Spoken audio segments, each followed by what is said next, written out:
Warna apa? Warna apa Amirul? Purple. Purple. Okey, cikgu ambil warna purple. Okey, baca. Pertama. Ibu, hari ini hari apa? Bagus. Ibu, hari ini hari apa? Okey, Amirul boleh gerak dua kotak. Bagus. Seterusnya.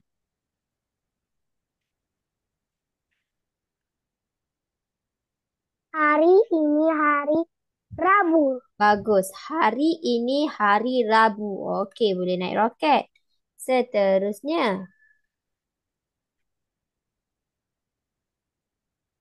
Hari Rabu, Ibu. Hari Rabu, Ibu. Okey, boleh gerak dua kotak lagi.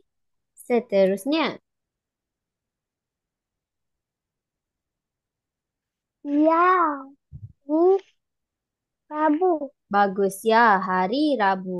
Okey, boleh gerak. Dua kotak lagi. Bagus. Seterusnya.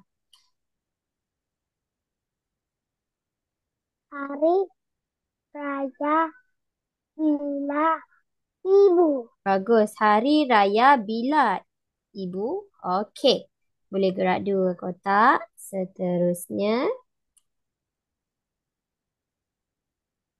Hari Raya Tiga Hari. La, ya, Ah, ya. la apa? Lagi. Lagi. Hari Raya. 3 hari lagi. Okey, boleh gerak dua kotak. Seterusnya.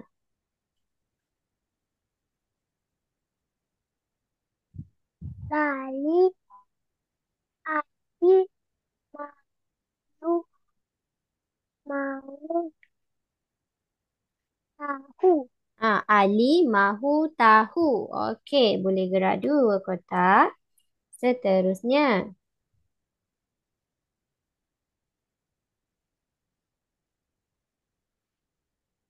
Dan Raya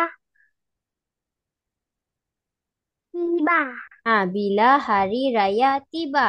Okey. Amirul boleh naik roket. Okey, seterusnya.